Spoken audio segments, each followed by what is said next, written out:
Hey everybody, Sean Bardo again from Sea Gear.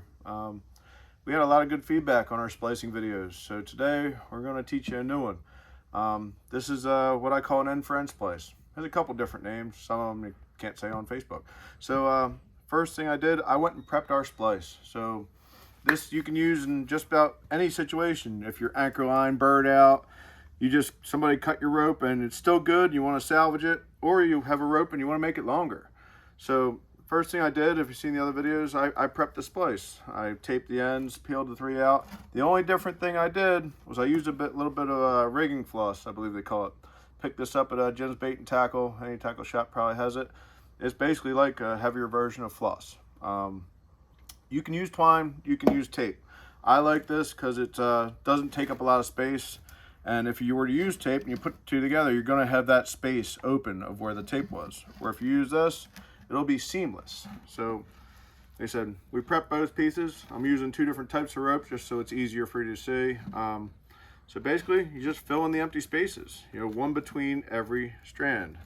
It does get a little hairy here when you're doing it. You can get stuff going one way or the other, but basically just put them end to end, kind of like scissors, just two into each other. So at this point you just find the closest strand to it. So we're going to start with this one. That's the closest strand.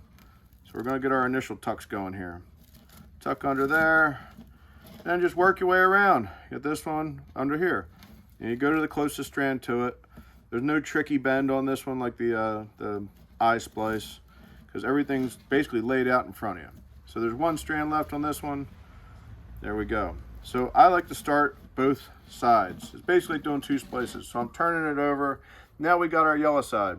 So same thing, find the closest one. Now this, you can stay pretty loose on this. We're gonna tighten it up here in a second. So just eye up where the closest one's gonna be. Actually, that one doesn't look great. So I think when they pull tighter, it's gonna be this one. So it's aesthetics, it's not critical. The splice won't pull out if you get enough tucks in it. But to do it properly, you just gotta eye up where it's gonna go. So right now, we've got a tuck in each side. So we're gonna snug them up just a little bit. You don't wanna pull it on too much, pull on it too much. Just snug. Now we're gonna do our second tuck. So, just like before, over the one in front of it, under the next one. And over under, and over under. So that side now has two tucks. We're gonna put the second tuck on the other side. So flip her on back. Here, over under again,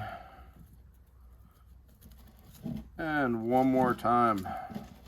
So now it's pretty rigid. This is where you can really pull it down, snug it up a little bit each way, and you'll see when we do this that both those pieces of twine are almost on top of each other. There's one there, there's one there. They're almost transparent, so it is a little tough to see on the camera.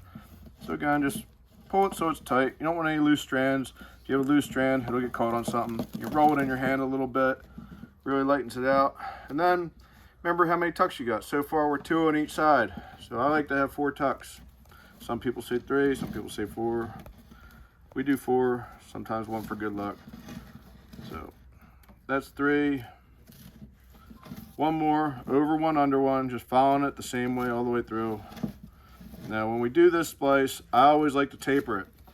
Say it's your anchor line, you have an anchor retrieval ring, you're pulling it up, you don't want a big wad of rope catching on the ring, so that's 4 tucks. We're gonna do 5, and then we're gonna do 5 to 6. And that lays it out nice and tapered, distributes the load on the rope. You have a nice tapered line there, and you just gotta do the other side, which is pretty easy, same principle. Do a quick tuck on here and show you where we're at.